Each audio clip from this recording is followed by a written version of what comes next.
The President of the United States has complained that I'm engaging in some sort of political witch hunt, that I've got some personal vendetta against him, that I campaigned against him. That is not true. I think that this is really an extraordinarily unusual circumstance, that the law-abiding and rule-following New Yorkers who are business people have nothing to worry about because they're very different than Donald Trump and his behavior.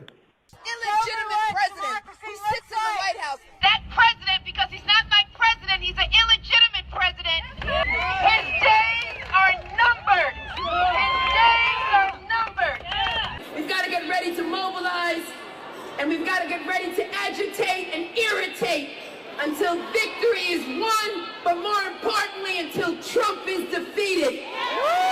We will all rise up and resist this man, and ultimately we'll bring him down.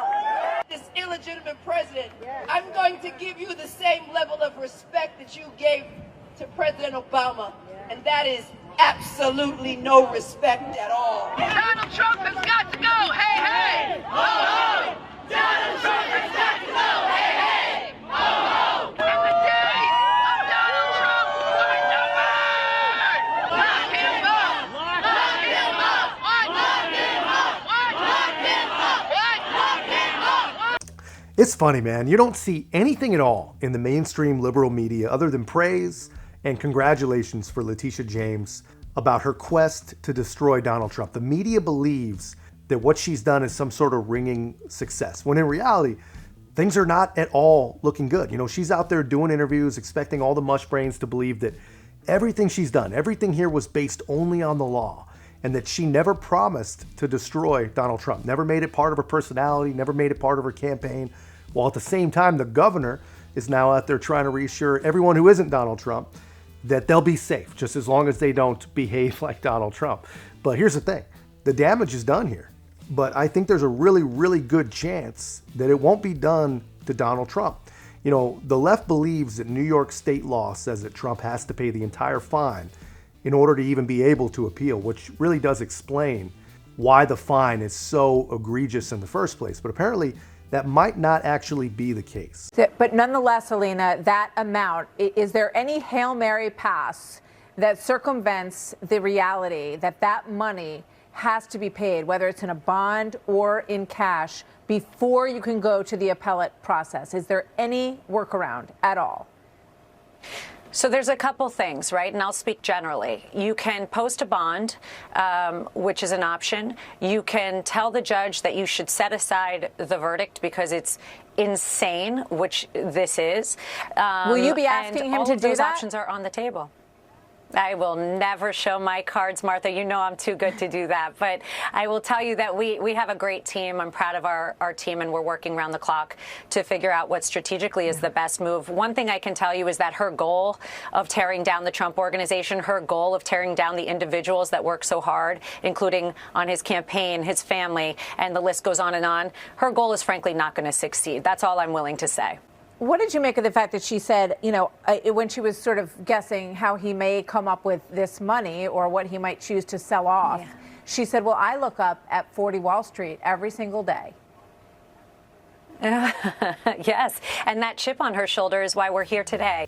That says it all right there, man. That is exactly who these people are. This is about the left feeling completely entitled to not just everything Donald Trump has built, but everything period. They feel entitled to everything, and it's about their desire to destroy everything and anything that could possibly stand against them. And I think we all see what's going to happen here. I think we all see what's going on here, and I think we're going to watch the left completely destroy themselves. You know, they're going to destroy New York. They're going to destroy that city. 10 or 15 years from now, I think we'll be able to trace the decline of investment, the decline of progress, the decline of the city, all back to this case. Today, look, this is a woman who ran on getting Trump before she even knew anything about the Trump organization. She made good on a campaign promise, and she used Judge Engoron to help her facilitate that promise.